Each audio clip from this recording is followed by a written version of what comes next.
The most important thing when you give birth is, so as a first-time mom, I think that if everything is new and you don't feel comfortable anyway with a newborn baby, that's...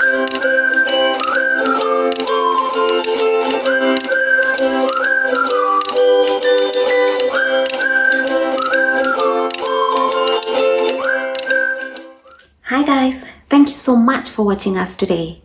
A quick message. You might be watching this but have not yet hit the subscribe button below. It will mean so much to me, to all of us, if you subscribe. The more the people watch us, the greater the guests that we'll have on this channel to inspire us with their stories and experiences. Thank you so much, and now let's dive in. All right. Good morning, Michelle. How are you doing? Good morning, I'm fine. So tell us a little bit about yourself. Who's Michelle? Okay, I grew up in the States.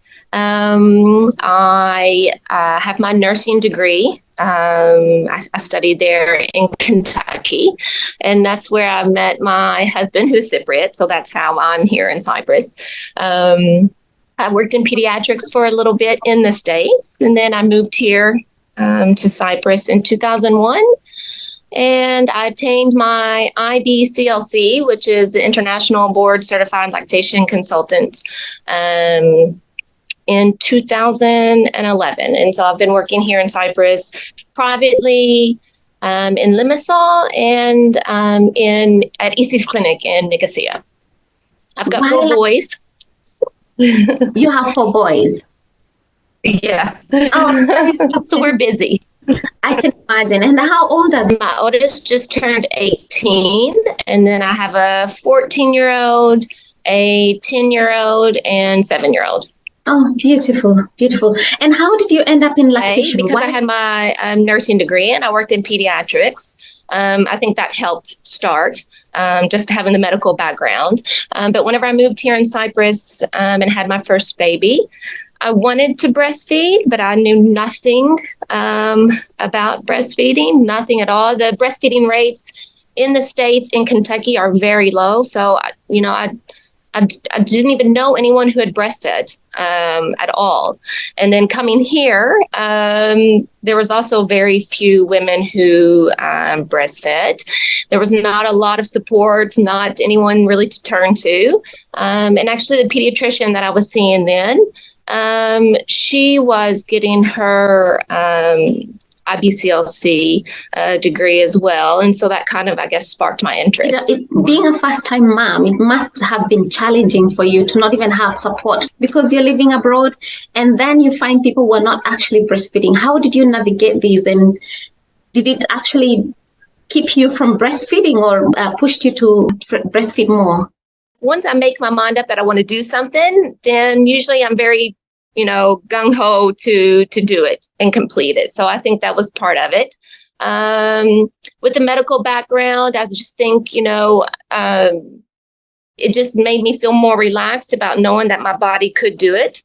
And that just trying to trust and follow your instinct. I feel I was more relaxed anyway with babies, which I think helps as a first-time mom. So as a first-time mom, I think that if everything is new and you don't feel comfortable anyway with a newborn baby, that's added stress. So I think that helped that I didn't have that added stress. Most of the stress was just the breastfeeding and trying to figure out how to do it. Complications during birth, they delay or they might not encourage a woman to breastfeed. What are your views about this? What are some of the complications during birth that make women not to breastfeed, and how can we navigate that? Normally, they should be lower than what we are seeing. Mm-hmm. Just like in Cyprus, for example, the cesarean section rate is very high, which already it shouldn't be a reason to interrupt breastfeeding, because even with C-sections, mothers and babies shouldn't be separated. Although I guess just because of routine, the way it used to be, they still are in many cases. So that in itself will prevent mom and baby to being together. Because I think the most important thing when you give birth is skin to skin.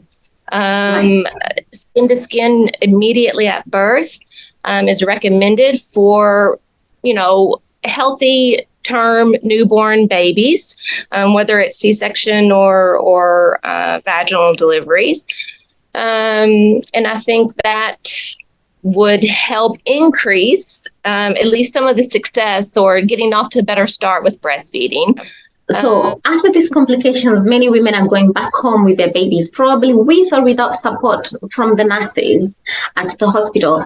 And this continues. What can they do when they get home then to increase the milk production, or even to at least start the milk production if it hasn't started yet? Just even starting from the basics during pregnancy, even just making sure that you have educated yourself on the science-based information with breastfeeding. It will help you to recognize and realize what's normal and what's not with breastfeeding babies. And then having that support, through your pregnancy, even within the clinic, those first few days that you're at the clinic, it helps if you're getting science-based information. That makes a huge difference. Once you leave the clinic, if you have support we're hoping that mothers now have a little bit more support from family or friends, especially from their partner. I think there's a study that showed when the breastfeeding mother's partner is supportive, the success rate is much higher for these women. Reaching out, being able to reach out somewhere. I think that's something that needs to happen more often. Once you leave the clinic should be directing you where you can reach out for support. So knowing where maybe some lactation consultants are within your city, so that you can reach out and find some good answers to your questions whenever, because you'll have loads. So should also mothers be trying to, what is that called, to pump or to prepare their breast for breastfeeding prior to the baby coming? Is it necessary? So for a normal healthy pregnancy, so you're talking about colostrum harvesting, maybe? Yes. Is that yes. Colostrum harvesting? Yes. Yes. So it's not necessary for a normal pregnancy. If we have mothers that are diabetic, so they have gestational diabetes, and there's a risk that their babies might have some hypoglycemia when they're born, these mothers may benefit from that. Mothers who maybe are having multiple births, so twins or triplets, then that can be beneficial. Babies who have cleft lip or cleft palate, or some growth restriction during pregnancy, these babies could benefit from the colostrum harvesting. But it's something that you do need to speak to your doctor about, because there are some cases where it's contraindicated. So if we have a pregnancy that is at risk of premature labor, then these women would not be collecting any colostrum. Right. Because on the internet, many women are encouraging others to continue to collect colostrum without giving this information, why you should collect it or not collect it. So if you have a healthy pregnancy, then maybe it's not important for you to do that, as you're saying.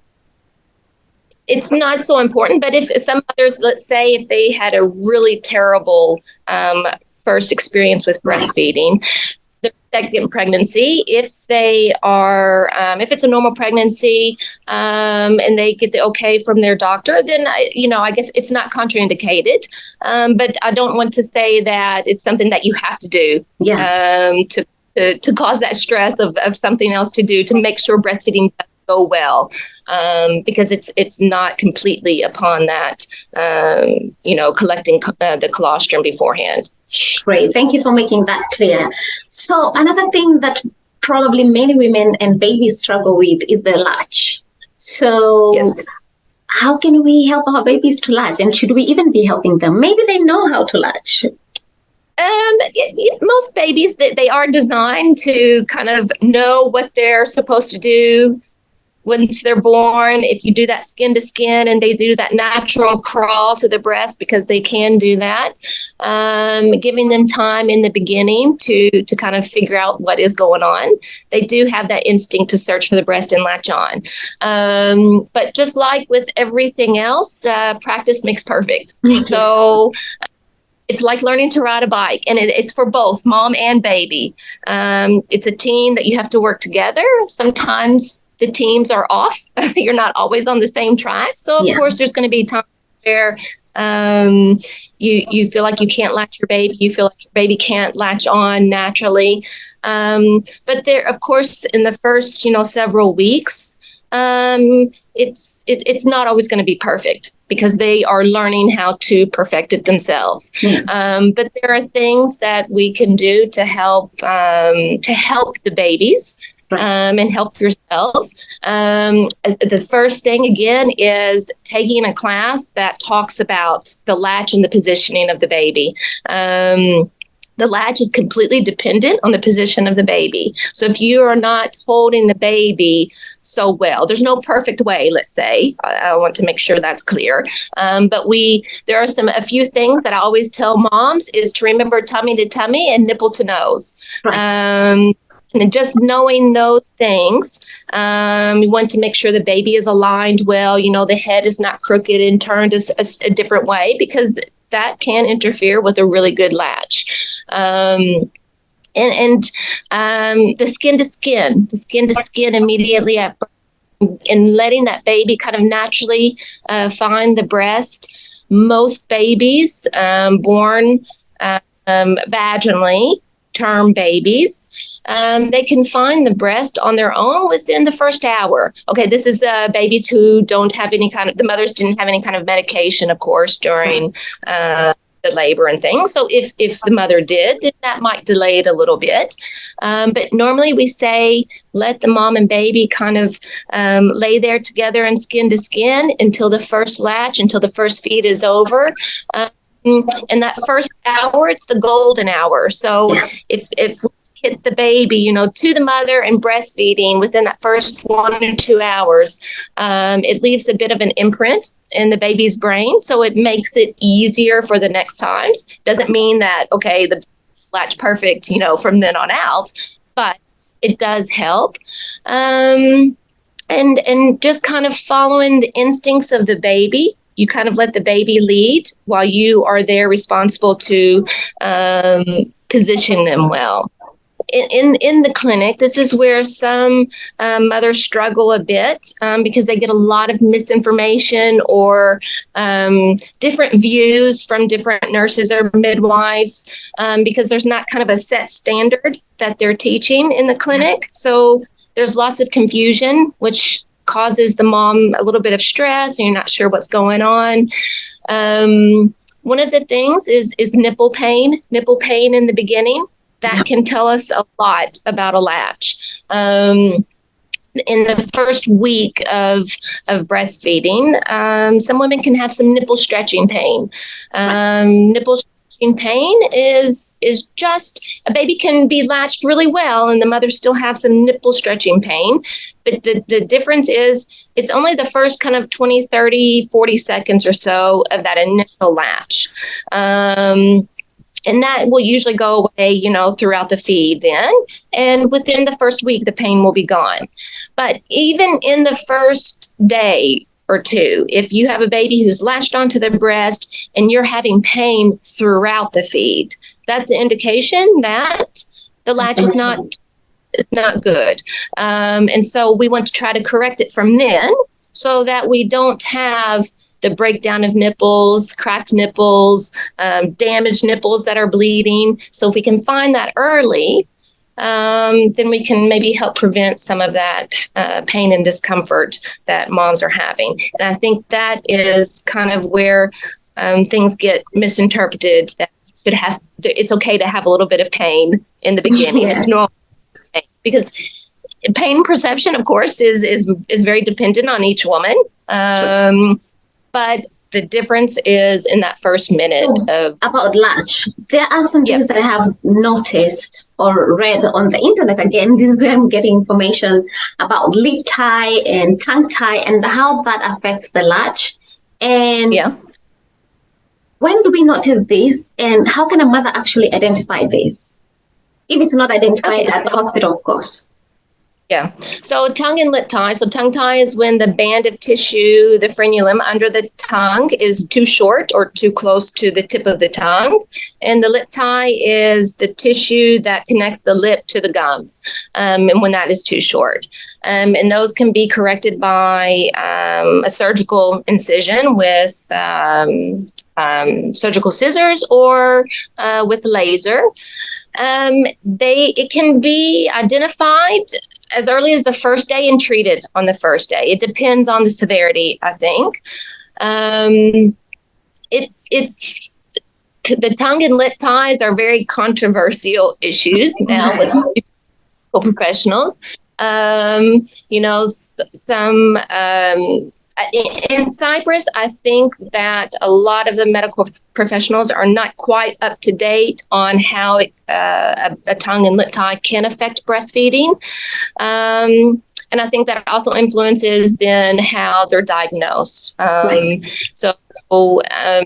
Normally, the diagnosis should come from a doctor of some sort. I can recognize them, and IBCLC can recognize them, but we're not really supposed to diagnose them. So we can only refer for you to have it checked by a doctor. In a tongue and lip tie, if we see that there is some restriction in the tongue or the lip, then of course that affects the latch. And the latch will affect the mother's possible pain on the nipples, damage to the nipples. It can cause a low milk supply, and then also affect the baby's weight gain. Because if we have a baby who's not latching well, that means they're not removing milk well. And when we don't remove milk well from the breast and they don't get that stimulation that they need in the early weeks, that's the message to the brain that, okay, we've got this extra milk. The breasts are thinking, there's lots of milk here. Baby's not drinking it. We don't need it. So your body starts to reduce the milk supply. And in those first kind of 3 to 4 weeks where we have lots of changes going on with the breast, the stimulation during that time and the removal of milk is what helps set up for a good milk supply for the future as well. So that's how that can impact your low milk supply. And of course, if a baby's not latched well and they're not drinking well, that affects their weight gain. Wow. It has a ripple effect. I mean, just from the lip tie all the way to the milk production. Well, this is not related to breastfeeding, but does that also affect the oral skills later on if it's not corrected?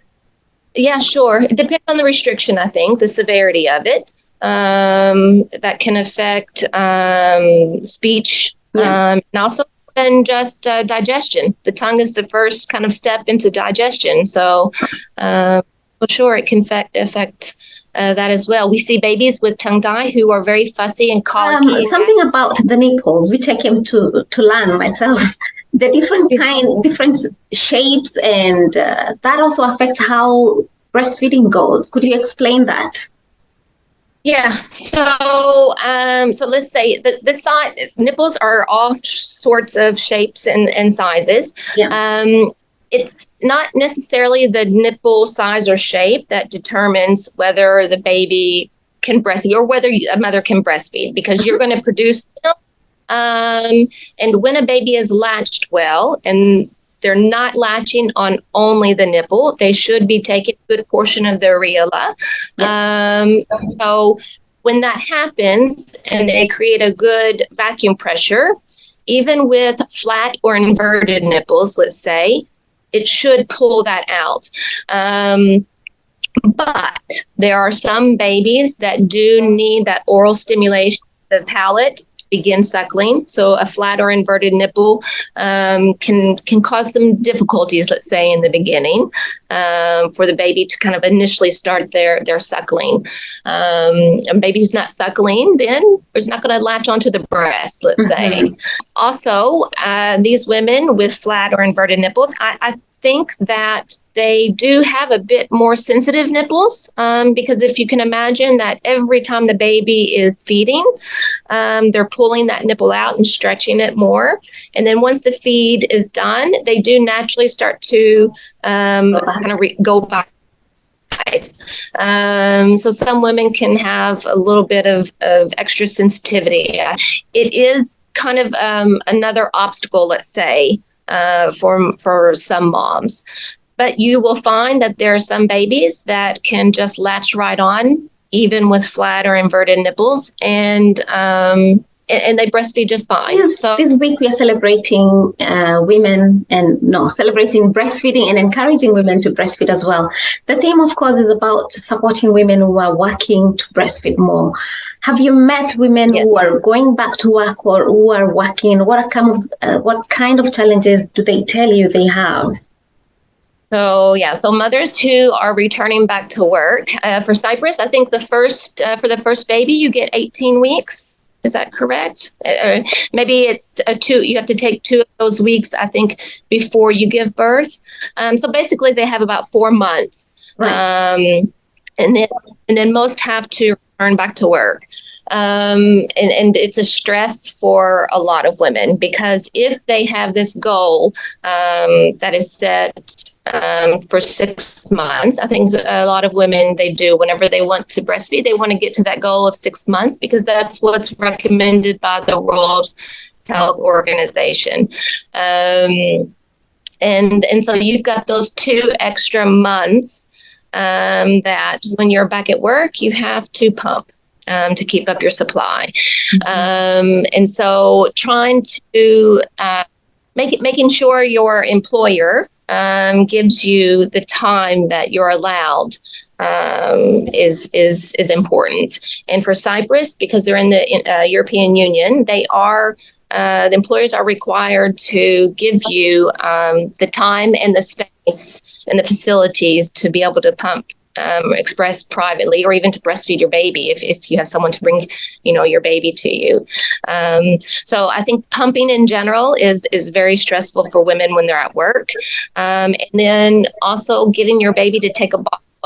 There's so many times that women are starting back to work within a few weeks and they have just tried giving their baby a bottle and they won't take it. That's stressful, and it's also stressful for whoever's going to care for the baby. So there's this time frame where you don't want to give a bottle too early because we know that can interfere with the latch in those first several weeks.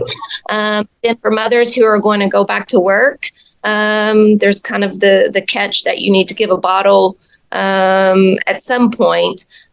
So that you make sure that your baby is going to take the bottle. You have to create a milk bank. Let's say you want to get ahead of the schedule a little bit to have some milk stored for whenever you are away. Normally we recommend women to start at least 2 or 3 weeks before you go back to work if you haven't started pumping yet, just to give your body some time to increase the supply, because if you haven't been pumping, then your body at that point is making milk just for your baby's needs. Yeah. So we can increase our supply by increasing the stimulation to the breast. So normally we tell women to try to add in a pump or 2 so that you can start giving that stimulation to the breast so that we can start to increase the milk supply. Once back to work, it's recommended, to try to pump as many times as your baby would normally eat, which that is the part that's really difficult because some women, their babies are still feeding very frequently.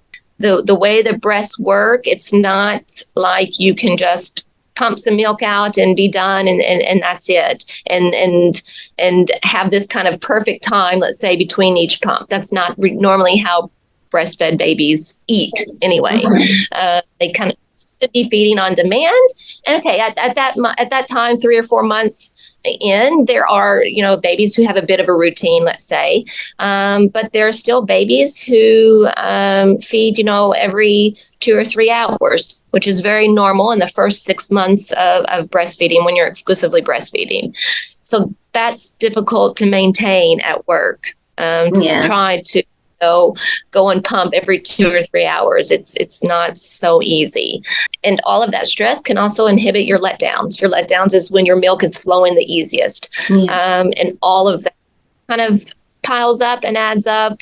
And we see women who might start to lose their supply a little bit. What's important is that for women in Cyprus, even anywhere else around the world, they need to speak to their employer beforehand when you're pregnant. So you get an idea of how supportive they might be, and then even checking the national laws and seeing what your rights are. That will help you at least to be more prepared for it. So like for this week, for World Breastfeeding Week, that's celebrated in this first week of August, some of the points that they're highlighting is that there's 500 million working women who do not have kind of the basic prenatal support in national laws, for maternity, for whenever they do return back to work. And then I think 20% of countries, I think that's what it is, 20% of the countries,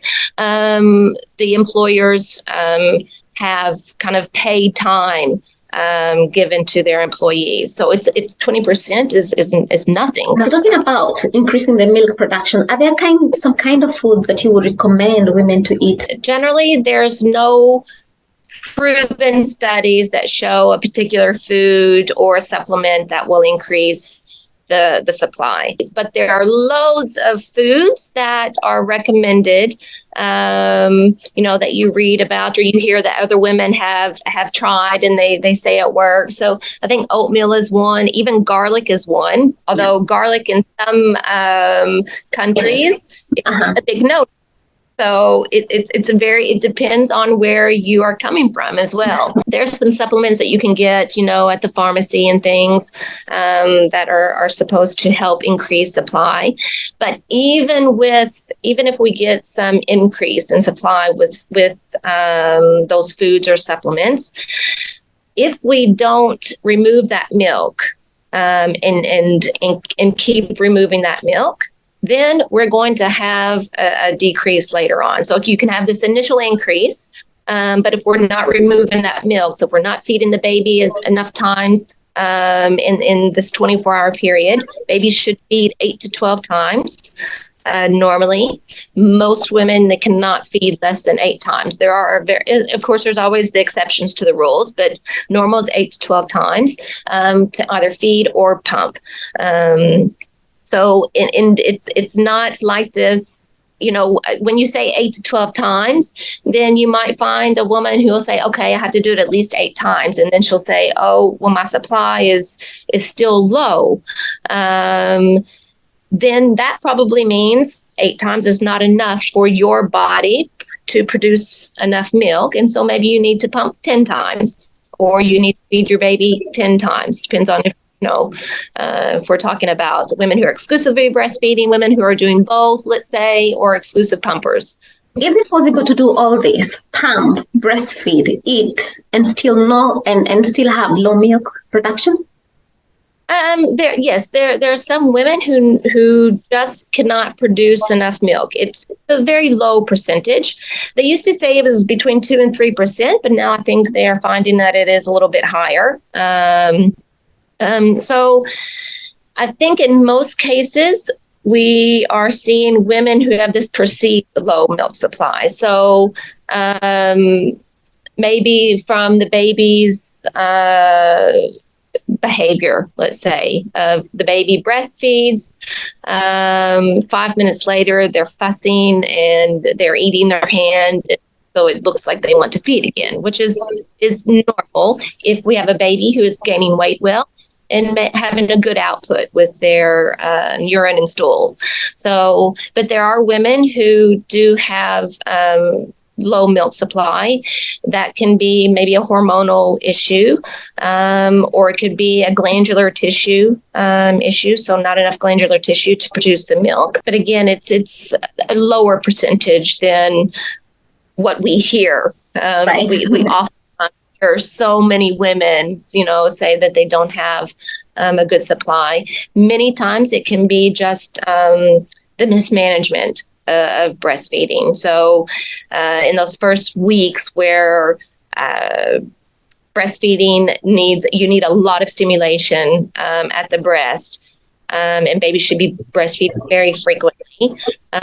Oftentimes we see the mismanagement of medical professionals telling women, okay, just top up with some formula after the feed. And just that little top up can be enough to start the vicious cycle of, okay, the baby needs some more milk, so we need to give a little bit of formula.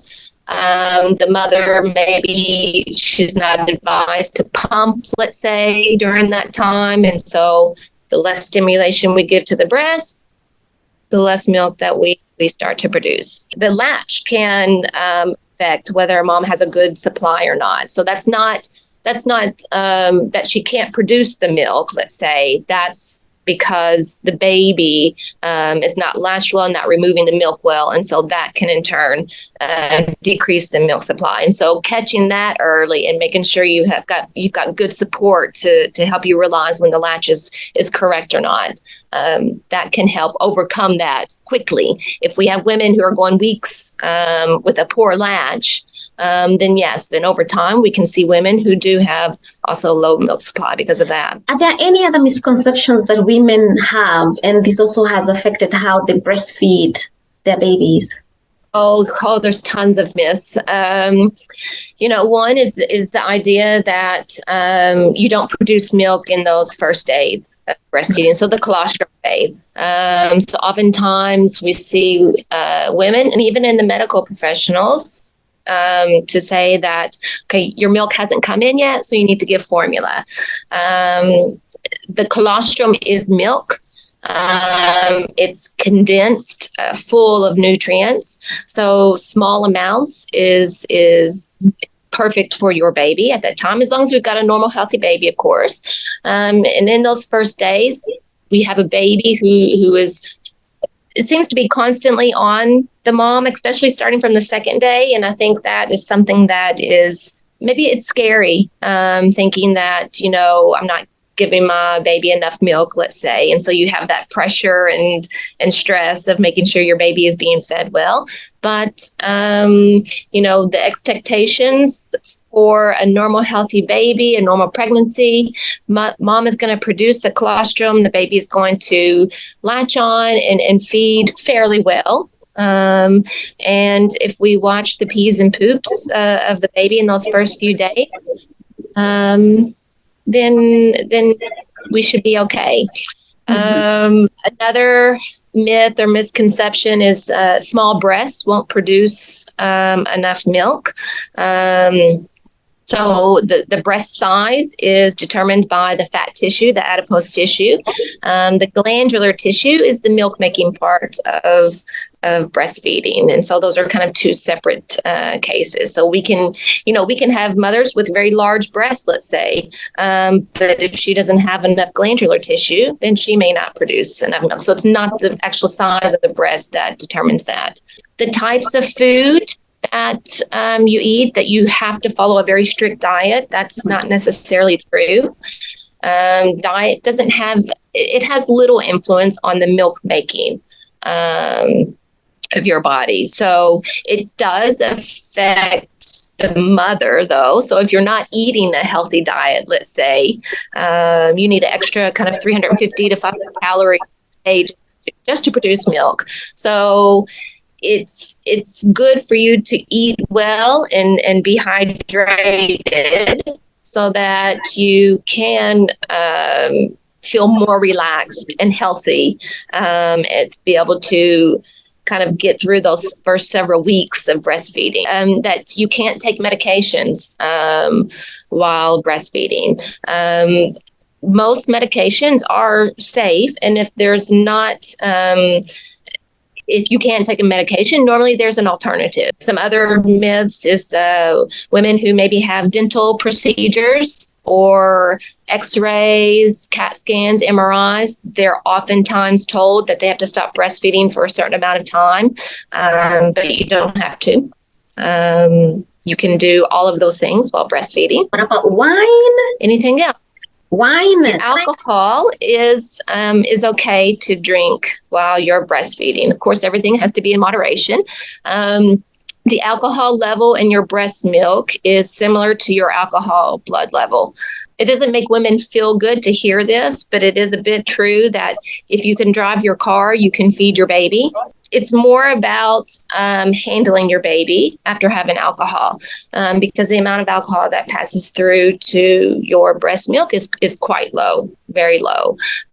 So unless you've had kind of a night out drinking and things, the only thing that you would do in this case, if you couldn't feed your baby because you've had too much alcohol, you would pump your milk. Not just because you want to dump it, because this is not true. You want to pump your milk because you want to keep up your supply. You would still dump that milk because you're not going to give it to your baby if you can't breastfeed directly. But I know you have mentioned throughout the interview, but how can we support, if you can give us 2-3 points, how can we support breastfeeding mothers and especially those going back to work? So the first thing I think is, because of the World Breastfeeding Week, where we are really focusing on the workplace, giving the support. So having that support within the work, having a quiet, private place for the mother to be relaxed when she pumps can make a massive difference on her supply. And even then, whoever's caring for the baby, I think it's a learning process for them as well. I think breastfed babies and formula-fed babies do feed very differently. It's natural that they do. Breastfed babies feed much more frequently. They usually feed in smaller amounts, but more frequently. And I think the person who is caring for the baby would help a lot and would kind of keep the mom from feeling so stressed if they knew that and recognized that babies do feed a little bit differently. Breastfed babies feed a little bit differently. So oftentimes we have mothers who are, when they're given the bottle to the caregiver, lots of times they are giving it very quickly. It's one of the problems that the mothers, call me about and say, the baby just took it so quickly and she ran out of milk that day and I didn't have any more milk to give. And it's a stress for them. So the paced bottle feeding is something that I think caregivers should learn, or mothers could even learn themselves so that they can teach to whoever's caring for the baby. And just in general, support of the mothers when women are out breastfeeding. It's kind of it's hard because I know there's some women who don't want to publicly breastfeed. And that's okay. That's their choice. But I think the more often that we see it, then the more accepted it is. And the more accepted it is, then we naturally will be supporting women more, because the stress, I think, is the cause of many issues with breastfeeding. So this is a random question from our last guest. How do you maintain your work-life balance? For you, you have 4 kids, as you mentioned. Yeah. You're a working mom and also a consultant, if I'm right. How are you able to maintain this, and a wife as well? Oh, gosh, I don't know. I think, you do it. I don't have a special routine or way. I'm sure if I had a better routine, I would probably be less stressed than I am. Mm-hmm. But my children are older now. So when I had my first and second baby, I was not working. I was lucky enough that I could stay home with them. So I took advantage of that. But I'm thinking back, if I had to, and they would have to go to daycare because I didn't have, my family was not here to watch my children. My husband's family, they all work, so they would have had to have gone to daycare. And I just imagine if I had to pump, the stress of that. I'm not a good pumper. And there's some women that sometimes they just can't pump. So now that I think being more experienced mom, when you have your third and fourth babies, you feel more relaxed in general. And I'm working part-time, so I'm not working full-time as well. So, but you just have to reach out and ask for help from people around you, I think, if you have that opportunity. Something that, if you don't have that opportunity, that you have help around you, knowing that it doesn't have to be perfect all the time. And of course, some women, they need to have their routine. They need to have it, kind of exact. But I think if you can kind of be relaxed about that, not going exactly as planned, will help a lot in the long run. I don't know if I'm balancing it very well. I guess I am, but I think most women will say, no, they're not. Do you have time for yourself? That is the question. No, I mean, I don't feel like I probably do that enough. I think every woman could probably say that she should do it more. And in my case, I can say that I probably should give myself some more alone time, let's say. Mm-hmm. But I think I'm doing okay. Do you have any last words as we finish this interview? No, I just want to say thank you for having me. It was nice getting to talk about breastfeeding, and I hope that the women who watch get some inspiration, maybe, or just even have learned something maybe new that they know, oh, okay, maybe this is something that I need to watch for, just to make it a little bit easier. Because that's the goal, is to try to increase the women who are breastfeeding and breastfeeding successfully in their eyes, not according to anyone else, but whatever their goals are, to make sure to help them to reach their goals. I like that. That when you're breastfeeding, just do it to meet the goals of your bodies and your babies as well. Yeah, exactly. It's a good place to end. Thank you so much for your time. I am really grateful that you're able to find time to answer these questions. And I have learned a few things myself, so thank you. Okay, very good. Thank you so much for your support so far. We don't take it for granted. We appreciate you. Click the subscribe button below and let us grow together. Thank you. Ciao.